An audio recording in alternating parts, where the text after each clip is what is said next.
गुरुमुखो, आज का सत्संग बहुत ही लाभकारी है।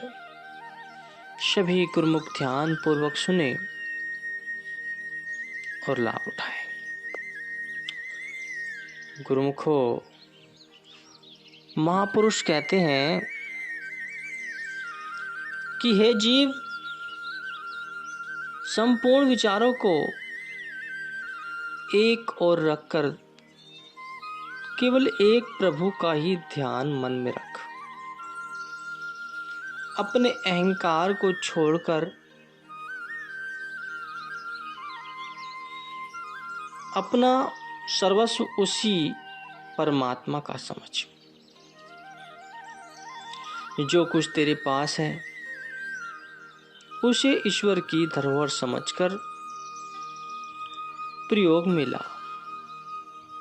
किंतु इनमें चित न अटका।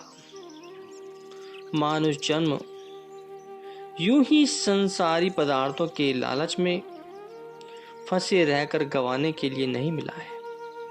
यह जन्म और समय दोनों बहुत मूल्यवान है। इनसे बहुमूल्य वस्तु की प्राप्ति करनी चाहिए। वह अमूल्य वस्तु प्रभु भक्ति है, प्रेम है। इससे बढ़कर और कोई अमूल्य निधि नहीं। इसलिए विवेकशील सदा प्रभु भक्ति और प्रेम के याचक बने रहते हैं। गुरुमुखो, महाभारत में प्रसंग आता है कि दुर्योधन और अर्जुन दोनों ने भगवान श्री कृष्ण के पास जाकर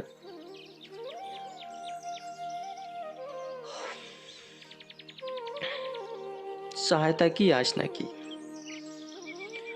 दुर्योधन ने तो युद्ध का सामान, सेना व शस्त्रों की मांग की, किंतु अर्जुन ने केवल भगवान को ही मांगा। दुर्योधन ने असत्य वस्तुओं का आश्रय लिया तो परिणाम क्या हुआ कि न तो उसे संसार में ही प्रतिष्ठा मिली और न ही उसका परलोक सवारा। अर्जुन ने सारथी बने भगवान ने अर्जुन को ही विजय दिलाई। गुरुमुखो, सद्गुरु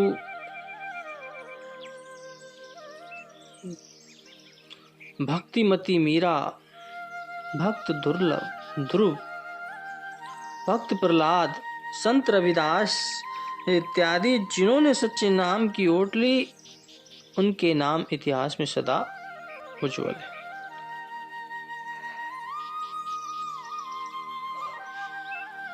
तो गुरुमुखो,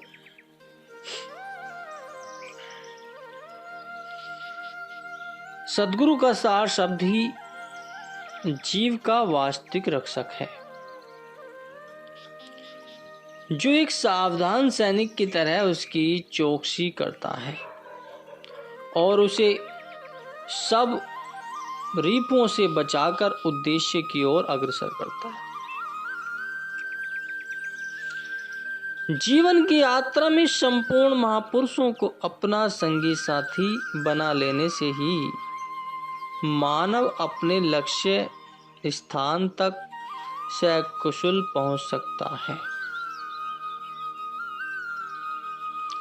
इस सत्य की खोज करने वाले जिज्ञासु जीवन यात्रा में पूर्ण गुरु का आंचल थाम कर रख, क्योंकि यह मार्ग संकट और कठिनाइयों से भरपूर है।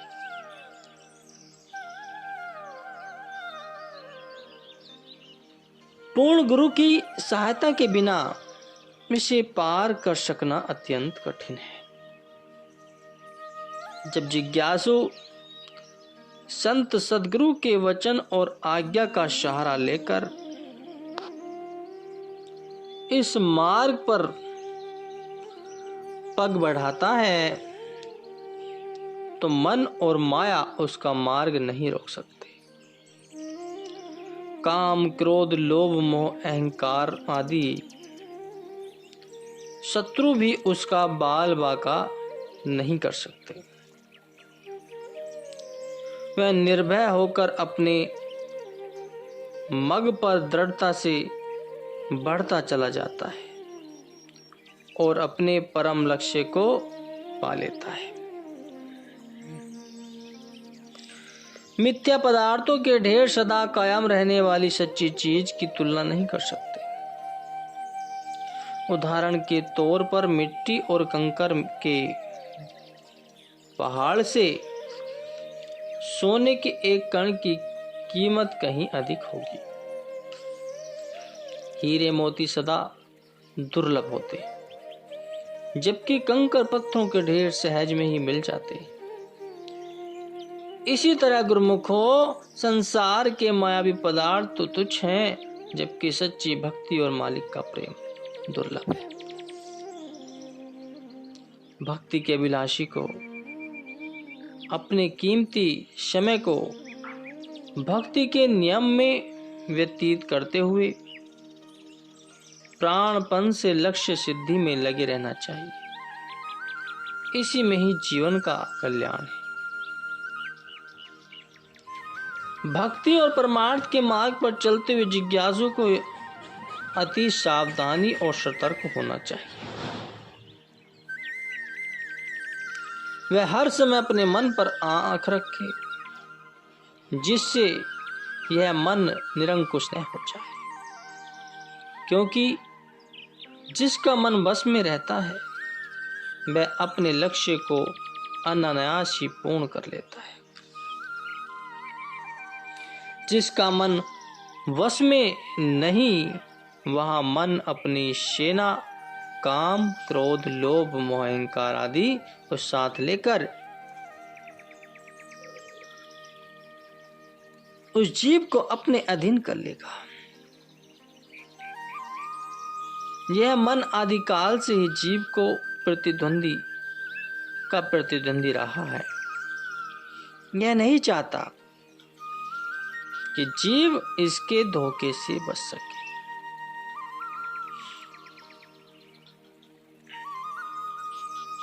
यह जीव को अपनी गुलामी में रखना चाहता है, जिससे जीव इसके बंधन से मुक्त न हो सके। जो प्रेमी सद्गुरु का शिष्य है, उसके पास शब्द का शस्त्र होता है। जब वह गुरु शब्द की कमाई करता है, तो वहां मन की समस्त शक्तियां निष्क्रिय हो जाती है। सद्गुरु की रहनुमाई में चलता हुआ वह माया की गिरफ्त से मुक्त होकर अपने लक्ष्य को सुगमता से प्राप्त कर लेता है। नित्य सुख और शाश्वत आनंद का रहस्य जीव को कैसे विदित हो सकता है?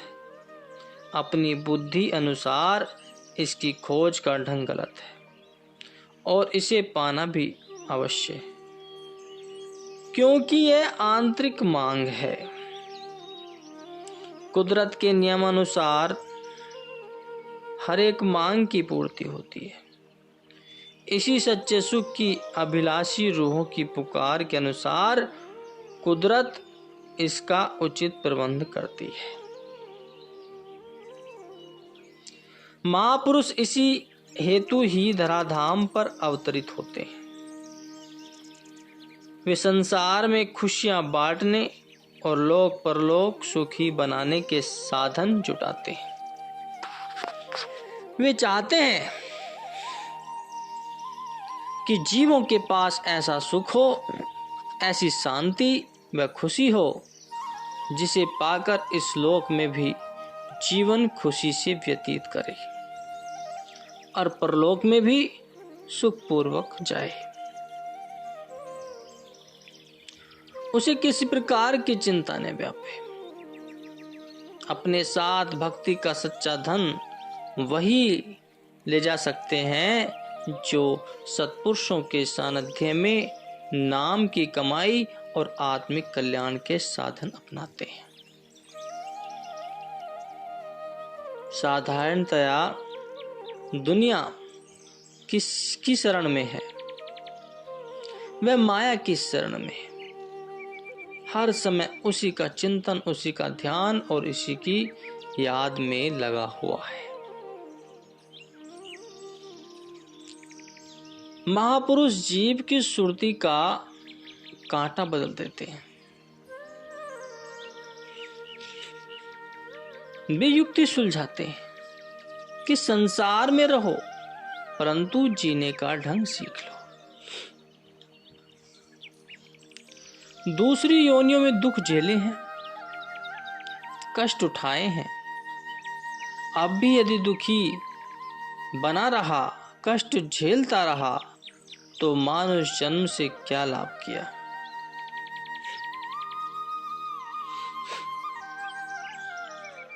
अब सुख पूर्वक आनंद में जीवन बनाने का ढंग सीख लो।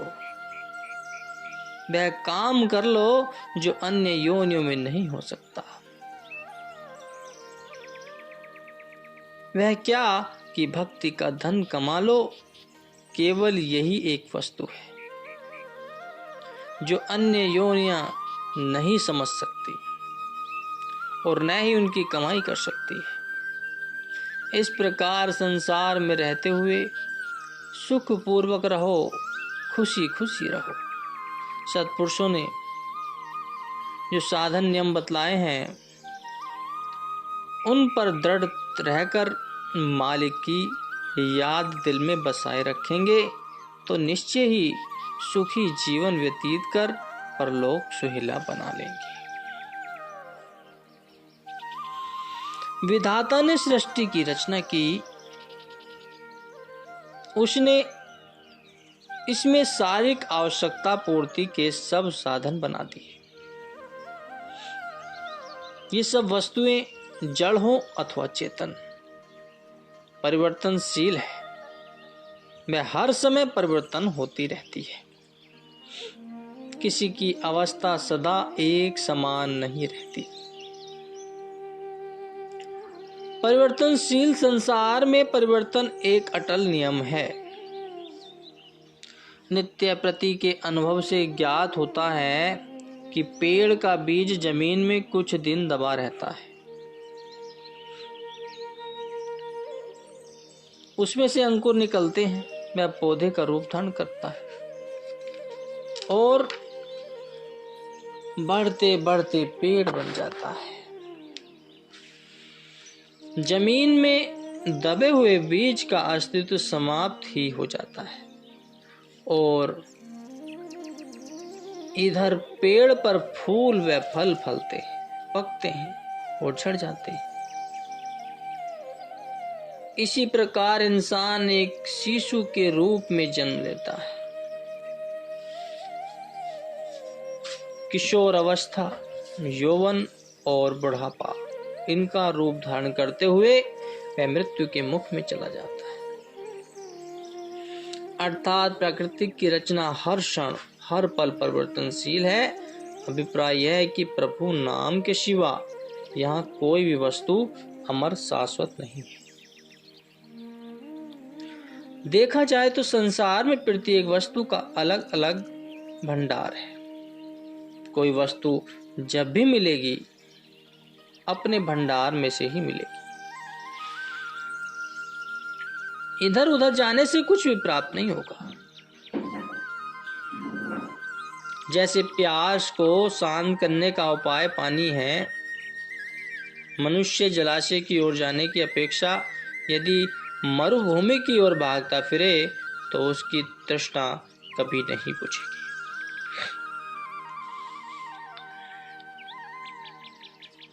मालिक का सुमरन ही सच्चे सुख का भंडार है। जो सच्चे नाम की कमाई करता है उसे ही वास्तविक प्रसन्नता प्राप्त हो सकती है।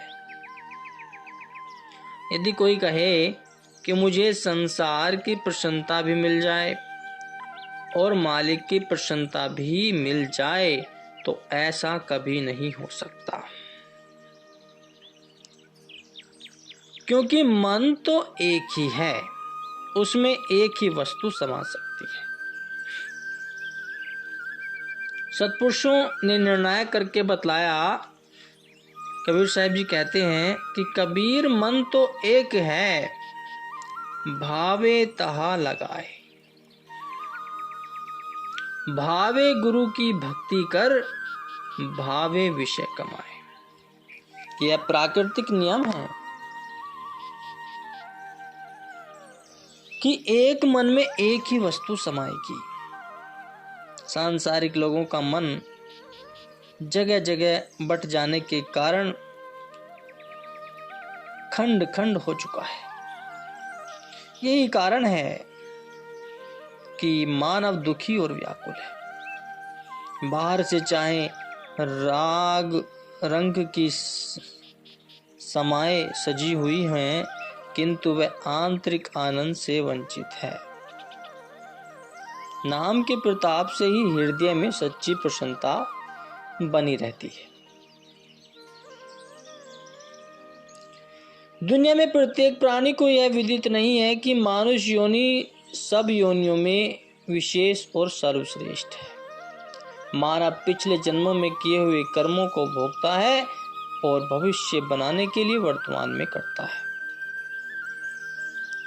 परमात्मा ने इसे बुद्धि इसलिए प्रदान की ताकि यह अपने आप की पहचान करे, इस कार्य हेतु यत्न प्रयत्न पुरुषार्थ और खोज करे।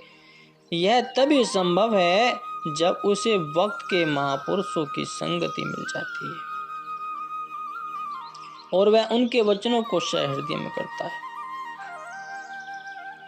श्री रामचरितमानस में छुपाई है कि आज्ञा सम न स्वाहिब सेवा, सो प्रसाद जन पावे देवा।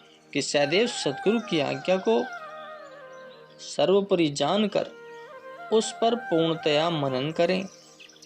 यदि आज्ञा हर समय याद रहेगी तो जीवन की सभी आवश्यकताएं पूर्ण होती चली जाएंगी और भक्ति की भी प्राप्ति होगी। जन्म जन्मांतरों से बंधन में पड़ी हुई रूह को मुक्ति मिलेगी। मानव जन्म का उद्देश्य भी पूर्ण हो जाएगा। बोलो जयकारा, बोल मेरे श्री गुरु महाराज जी की जय।